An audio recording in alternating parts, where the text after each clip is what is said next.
Dear students, last video में मैंने आपके साथ स्टोकियोमेट्री डिस्कस की थी। तो उसमें मैंने ये कंक्लूड किया था कि एक बैलेंस्ड केमिकल इक्वेशन जो इंफॉर्मेशन हमें कन्वे करती है वो हमें हेल्प करती है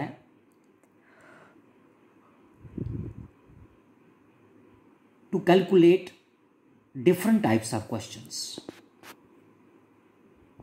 डिफरेंट कैलकुलेशंस हैं उसकी स्टोकियोमेट्री की। तो वो कैलकुलेशंस 3 टाइप्स की हैं। सबसे पहले है मास मास रिलेशनशिप। इसमें क्या है कि बैलेंस्ड केमिकल इक्वेशन में किसी एक रिएक्टेंट और प्रोडक्ट का मास दिया होता है और दूसरे किसी रिएक्टेंट और प्रोडक्ट का मास हमें कैलकुलेट करना होता है। ठीक। दूसरे किस्म की कैलकुलेशन जो इन्वॉल्व होती है स्टोकियोमेट्री में, उसमें क्या है, मास वॉल्यूम रिलेशनशिप, यानी कि मास या वॉल्यूम किसी एक रिएक्टेंट और प्रोडक्ट का गिवन और दूसरे किसी रिएक्टेंट या प्रोडक्ट का मास या वॉल्यूम हमें कैलकुलेट करना होता है। तीसरे किस्म की कैलकुलेशन जो स्टोकियोमेट्री में इन्वॉल्व होती है वो है volume volume relationship. That means balanced chemical equation में किसी एक रिएक्टेंट और प्रोडक्ट की वॉल्यूम गिवन होती है and volume of other reactant और product is to be calculated. दूसरे किसी रिएक्टेंट या प्रोडक्ट की वॉल्यूम हमें कैलकुलेट करनी होती है। तो कैलकुलेशंस के लिए, स्टोकियोमेट्री कैलकुलेशन के लिए जो जनरल मेथड है, the general method of calculations of for all the problems, उसके कुछ स्टेप्स हैं। जनरल मेथड के कुछ स्टेप्स हैं, वो आपको याद रखने चाहिए। सबसे पहले इंपॉर्टेंट स्टेप है कि जो भी कैलकुलेशन आपको स्टोकियोमेट्री कैलकुलेशन दी जाती है, write down the balanced chemical equation. ये मोस्ट इंपॉर्टेंट पॉइंट है। जो भी चेंज इन्वॉल्व है स्टोकियोमेट्री इक्वेशन में, उसका केमिकल इक्वेशन लिखनी है और उसको बैलेंस करना है। उसको स्केलेटल फॉर्म में नहीं छोड़ सकते हम। तो पहले मोस्ट इंपॉर्टेंट रिएक्शन पॉइंट जो है वो है बैलेंस्ड केमिकल इक्वेशन आपको लिखनी है कैलकुलेशन के लिए। सबसे मेन पॉइंट ये है। दूसरा, write the relative number of moles और the relative masses of the reactants and products below their formulae. यानी कि जब आप बैलेंस्ड केमिकल इक्वेशन लिख लेंगे तो हर रिएक्टेंट, हर प्रोडक्ट के नीचे नंबर ऑफ मोल्स कितने हैं या मासेस, एटम है तो atomic mass, gram atomic mass या मॉलिक्यूलर मास, उसके नीचे आप लिखेंगे।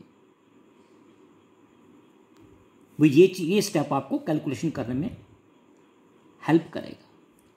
तीसरा पॉइंट है, अगर कोई गैसियस सब्सटेंस है, गैसियस रिएक्टेंट है या गैसियस प्रोडक्ट है, तो उसके नीचे मोल की जगह instead of mole we will write 22.4 litres at STP। क्योंकि मैंने पहले भी आपके साथ डिस्कस किया है कि 1 mole of every gas at STP occupies a volume of 22.4 litres. तो in case of gas instead of mole हम क्या लिखते हैं, 22.4 लीटर्स। और लास्ट स्टेप है कैलकुलेशंस के लिए, ये मैथमेटिक्स में आपने छोटी क्लासेस में पढ़ा हुआ है, यूनिटरी मेथड हम अप्लाई करते हैं to make the required calculations. तो एक दो एग्जाम्पल्स के साथ मैं आपके साथ डिस्कस करूंगा स्टोकियोमेट्री कैलकुलेशंस। सबसे पहले एग्जाम्पल है, जैसे कि ये है, how many moles of methane are required to produce 22 gram of carbon dioxide after combustion. तो सबसे पहला पॉइंट है कि मीथेन का कंबस्शन, रिएक्शन क्या इन्वॉल्व है, मीथेन का कंबस्शन। तो कंबस्शन रिएक्शंस आपने 10th में पढ़े होंगे। कंबस्शन रिएक्शन क्या है, basically it is reaction with oxygen. Hydrocarbons का कंबस्टन आपने पढ़ा होगा 10th में। तो सबसे पहले आपका रिएक्शन सही होना चाहिए और बैलेंस्ड होना चाहिए। तो क्या रिएक्शन वाला है? मीथेन का कंबस्टन। तो पहले मीथेन की हम केमिकल इक्वेशन लिखेंगे, CH4O2 gives CO2 plus H2O। फिर मोस्ट इंपॉर्टेंट पॉइंट, हम इसको बैलेंस करेंगे। बैलेंस करने के बाद मीथेन कितने मोल्स हैं? 1 मोल। कार्बन डाइऑक्साइड कितनी है? 1 मोल, यानी कि अगर हम इसका मॉलिक्यूलर मास ले लें तो इट बिकम्स 44 ग्राम्स। तो अब ये बड़ा सिंपल क्वेश्चन हो जाता है कि 44 ग्राम्स ऑफ कार्बन डाइऑक्साइड जो प्रोड्यूस होती है, 44 grams of carbon dioxide produce होने के लिए मीथेन रिक्वायर्ड इज 1 मोल। ये कहां से पता चला हमें? ये बैलेंस्ड केमिकल इक्वेशन से सारी इंफॉर्मेशन हमें मिल रही है, जिसको हम स्टोकियोमेट्रिक इंफॉर्मेशन कहते हैं। तो 44 gram of carbon dioxide produce करने के लिए methane required is 1 mole as per the balanced chemical equation. तो अगर जो क्वेश्चन में क्या है, अगर 22 gram of carbon dioxide produce करनी हो तो मीथेन के कितने मोल्स रिक्वायर्ड होंगे? तो यूनिटरी मेथड से 22 grams of carbon dioxide produce करने के लिए मीथेन कितनी रिक्वायर्ड होगी? 1/44 मल्टीप्लाइड बाई 22 इक्वल टू 0.5 मोल। तो मैं फिर स्ट्रेस कर रहा हूं कि सबसे मेन चीज जो है, आपका जो भी रिएक्शन इन्वॉल्व है क्वेश्चन में, उसका केमिकल रिएक्शन बैलेंस्ड होना चाहिए। एक और एग्जांपल मैं आपके साथ डिस्कस करूंगा। What mass of copper oxide will be obtained by heating 12.35 gram of copper carbonate? क्या क्वेश्चन है कि 12.35 ग्राम ऑफ कॉपर कार्बोनेट अगर हीट किया जाए कितना मास कॉपर ऑक्साइड का प्रोड्यूस होगा? तो सबसे पहले में क्या यहां आना चाहिए? क्या सबसे बड़ा पॉइंट यही है कि कॉपर कार्बोनेट जब हीट किया जाए उसका रिएक्शन हमें आना चाहिए, जो मैंने पहले भी कहा आपसे। तो कॉपर कार्बोनेट की को जब हीट किया जाए तो it decomposes to copper oxide plus carbon dioxide. Balance ये रिएक्शन पहले से ही है। तो इनके नीचे हम इनके मॉलिक्यूलर मासेस लिखेंगे।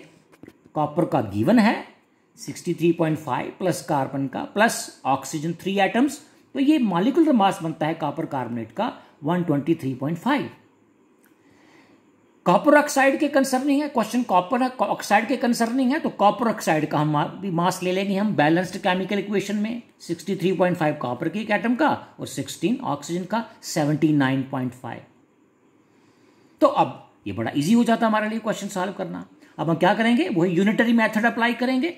123.5 gram of copper carbonate as per balanced chemical reaction, 123.5 gram of copper carbonate upon heating कितना कॉपर दे रहा है? Copper oxide,